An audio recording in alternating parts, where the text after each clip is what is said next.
Kisah Uwais Al-Qarni, pemuda yang terkenal di langit. Kisah ini bercerita tentang seorang pemuda bernama Uwais Al-Qarni yang hidup pada zaman Nabi Muhammad SAW. Nama Al-Qarni yang disematkan padanya memiliki arti yang dalam bahasa Arab, penghuni langit. Melalui kisah ini kita akan mengetahui siapakah sosok Uwais yang namanya sangat terkenal sampai ke langit. Ternyata hal ini terjadi karena ketaatan Uwais kepada ibunya. Uwais adalah seorang pemuda yang berasal dari negeri Yaman. Sejak lahir, ia memiliki penyakit sopak, timbul bercak-bercak putih di seluruh badan. Uwais adalah pemuda yang soleh dan giat bekerja. Sehari-hari ia mengembala domba milik para tetangga untuk memenuhi kebutuhan hidup. Uwais tinggal berdua dengan ibunya yang lumpuh dan buta. Walaupun hidup miskin, Uwais selalu bersyukur dan sangat menyayangi ibunya. Ia selalu berusaha memenuhi segala permintaan sang ibu. Uwais anakku, kemarilah sebentar nak. Baik ibu, apakah ada yang engkau butuhkan? Anakku sayang, mungkin hidup ibu sudah tak akan lama lagi. Ada satu keinginan ibu yang ingin sekali terwujud. Jangan berkata seperti itu ibu. Katakan padaku, apa permintaan ibu itu? Sebelum saat itu tiba, ibu ingin melaksanakan haji. Mendengar perkataan ibunya, Uwais hanya termenung sambil berpikir. Aku sangat ingin mewujudkan permintaan ibu. Mohon ibu bersabar sampai saat itu tiba. Aku akan mencari cara agar kita bisa pergi ke Mekah untuk melaksanakan ibadah haji. Oh, terima kasih nak. Ibu Uwais sangat bahagia dan memeluk Uwais sampai menangis. Ya Allah, bagaimana cara hamba membawa ibu hamba yang lumpuh dan buta untuk pergi ke Mekah?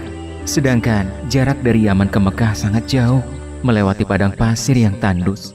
Biasanya orang-orang pergi ke sana menggunakan unta. Seekor domba pun aku tidak punya, apalagi unta. Uwais terus berpikir dan akhirnya menemukan suatu ide. Keesokan harinya, Uwais menemui pemilik domba dan membeli 1 ekor domba untuk dipelihara. Namun uangnya hanya cukup untuk membeli 1 ekor anak domba yang kecil. Setiap hari Uwais menggendong anak domba itu naik turun bukit. Orang-orang yang lewat tertawa melihat tingkah Uwais. Hei, coba lihat Uwais itu. Apa yang dilakukannya dengan anak domba itu? Dasar orang aneh. Uwais gila, Uwais sudah gila. Uwais tidak mendengarkan cemoohan dari orang-orang. Saat ini yang ada di pikirannya adalah ibunya. 8 tahun berlalu dan tibalah pada musim haji. Anak domba Uwais semakin bertambah besar. Beratnya mencapai 100 kg. Begitu pula dengan Uwais. Badannya semakin kekar dan bertenaga. Berkat latihan setiap hari, beban berat yang dipikulnya tidak terasa lagi. Sekarang semua orang tahu bahwa apa yang dilakukan Uwais adalah bentuk pengorbanannya kepada sang ibu. Uwais menggendong ibunya sambil berjalan kaki dari Yaman menuju Mekah. Subhanallah, alangkah besar cinta Uwais kepada ibunya itu. Sesampai di Mekah, Uwais tetap menggendong ibunya untuk bertawaf di Ka'bah. Di hadapan Ka'bah, ibu dan anak itu berdoa. Ya Allah, ampunilah semua dosa ibuku. Bagaimana dengan dosamu anakku? Dengan terampuninya dosa ibu, maka ibu akan masuk surga.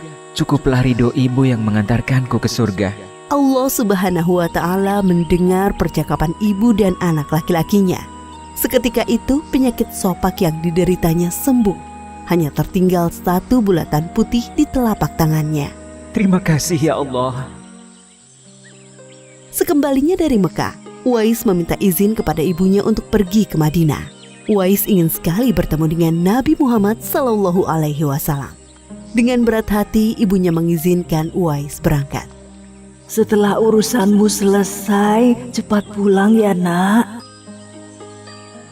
Sesampainya di Madinah, Uwais segera mencari rumah Nabi Muhammad SAW. Setelah menemukan, ia mengetuk pintu dan mengucapkan salam. Keluarlah istri Nabi, Aisyah radhiyallahu anha, seraya membalas salamnya. Apakah saya bisa bertemu dengan Rasulullah SAW? Maaf sekali, Nabi sedang tidak berada di rumah. Beliau sedang berperang dan tidak tahu pasti kapan kembali. Mungkin sebulan atau beberapa bulan lagi. Uwais dihadapkan pada dua pilihan, menunggu kedatangan Nabi atau segera pulang ke Yaman. Bayangan sang ibu yang tua muncul di benaknya. Baiklah kalau begitu, saya pamit. Ada seorang ibu yang tidak bisa saya tinggal lama-lama di rumah. Sampaikan salam saya kepada Rasulullah SAW jika beliau sudah kembali dari perang. Terima kasih. Uwais kembali ke Yaman dengan perasaan haru dan sedih. Di satu sisi Uwais sangat ingin bertemu dengan Nabi Muhammad SAW. Namun di sisi lain, ia sangat mengkhawatirkan kondisi ibunya. Akhirnya ia memilih untuk segera pulang ke Yaman. Peperangan telah usai dan Nabi Muhammad SAW pulang ke Madinah.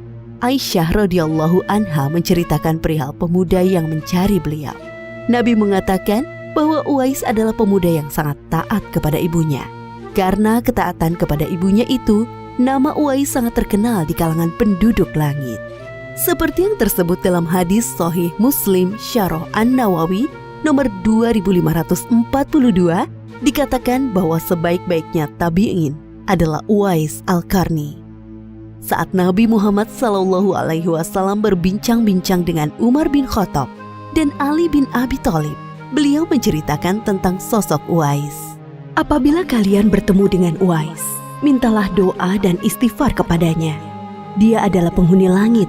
Perhatikan di telapak tangannya ada tanda berwarna putih. Dulu sejak lahir ia menderita penyakit sopak.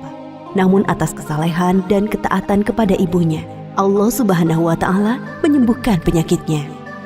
Sampai pada akhir kematian Uwais, terjadi hal yang menggemparkan.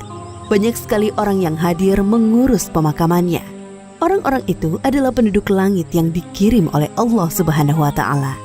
Subhanallah, Maha Suci Allah, sungguh mulia sosok Uwais ini. Demikianlah kisah Uwais Al-Qarni, pemuda yang namanya terkenal di langit.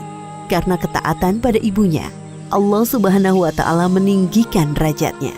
Dalam kisah ini dapat kita ambil pelajaran berharga bahwa kita harus berbakti kepada orang tua. Semoga kisah Uwais Al-Qarni ini menjadi pengingat agar kita selalu mendoakan kedua orang tua di setiap waktu dan menambah ketaatan kepada mereka.